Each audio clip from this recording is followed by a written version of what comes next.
Walt Disney's Winnie the Pooh. Eeyore, be happy. A Little Golden Book.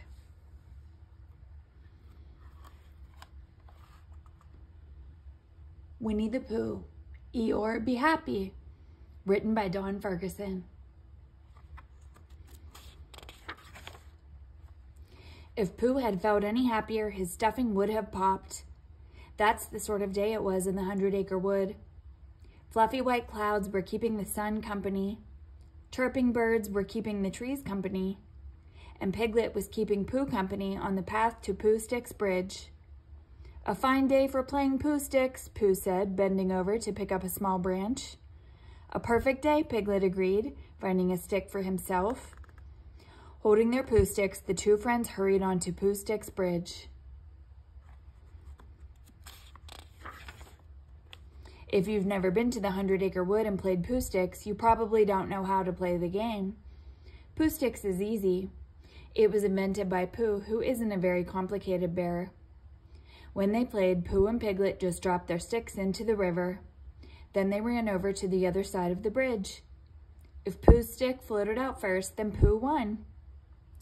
As they leaned over the side, the two friends saw a familiar orange and black striped tail sticking out from under the bridge.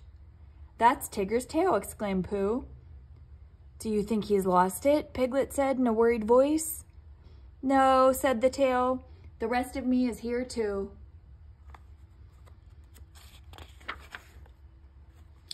Pooh and Piglet leaned over a bit more, careful not to fall into the river.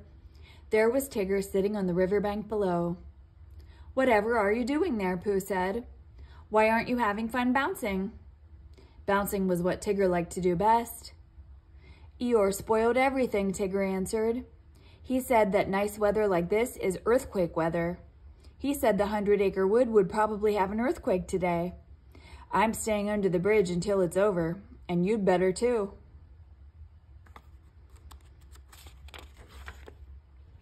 Meanwhile, Christopher Robin was in the 100-acre wood growing worried.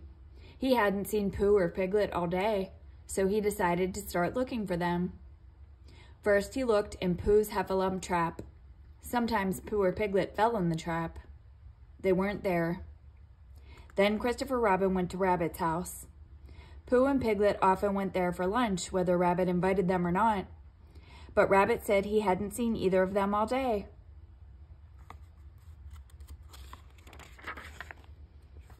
Finally, Christopher Robin found them sitting under Pooh Sticks Bridge. They had been sitting there a long time. When Pooh told him what Eeyore had said about earthquake weather, Christopher laughed. "Silly bear," he said. "There's no such thing as earthquake weather. Eeyore was just being gloomy again." "I could have been bouncing all day," Tigger said grumpily. "And Pooh and I could have played Pooh Sticks all day," Piglet said. "Bother," said Pooh, who had missed his lunch because of Eeyore.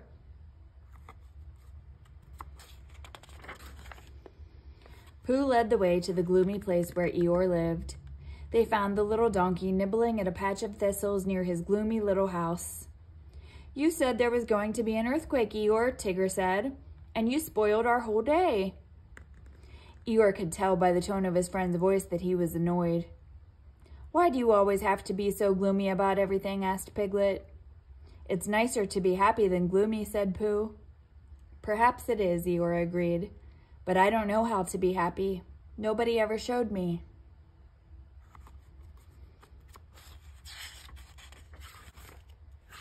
"It's easy to be happy," Tigger cried.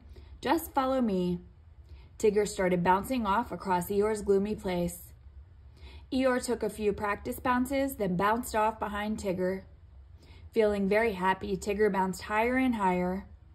"Look out!" Christopher shouted, but it was too late. Tigger and Eeyore bounced right into a big, swampy mud puddle. "I don't think bouncing makes me happy," said Eeyore, as everyone helped pull the bouncers from the puddle. "Then come with me," said Pooh.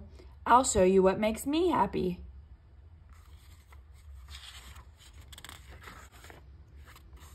Pooh took Eeyore and the others to his house. "Being happy means having a cupboard full of pots of honey from the honey tree," Pooh said as he opened the cupboard. Christopher looked in one pot. "This pot is empty," he said. Tigger looked in another. "So is this one." Oh, bother, said Pooh. I forgot. My honey pots are all empty. I shall have to get some more. Pooh's friends went with him to the honey tree. Pooh explained how to get honey from the honey tree. It's simply a matter of climbing up and taking the honey from the bees, he told Eeyore. Try it. He boosted Eeyore up to the first branch. Now, just keep climbing until you see the place where the bees keep the honey, Pooh said. Eeyore looked scared. Christopher said to him, Don't worry, if you slip, we'll catch you. Eeyore kept climbing until he came to a hollowed-out place in the tree trunk. He reached inside and felt around for the honey. In a second, he was surrounded by angry bees. Eeyore threw himself back and came tumbling out of the tree right on top of Pooh. They all picked themselves up and ran as fast as they could to Piglet's house. The bees swarmed after them, buzzing angrily. As he ran, Eeyore cried, I don't think taking honey from the honey tree makes me happy. But then it was Piglet's turn to show Eeyore how to be happy.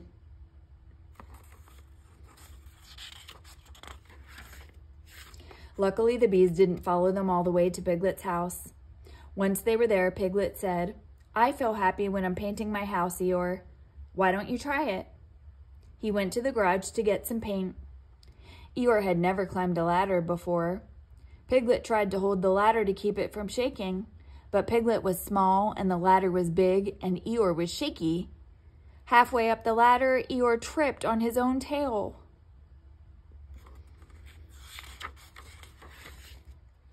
Christopher and Tigger saw the ladder sway and tried to grab it, but Eeyore toppled over right on top of the spilled paint. I don't think house painting makes me happy, Eeyore said, dripping with paint. His friends helped him to his feet and tried to wipe him off. Thank you anyway, said Eeyore. Thank you all for trying to show me how to be happy. He slowly headed off toward his gloomy home and gloomy place. That evening, after a good bath, Eeyore sat in front of his little house. He looked up at the star-sprinkled sky. He looked at the big round moon. Hurricane weather, he said to himself gloomily. One day of happiness was enough. It was good to be gloomy again.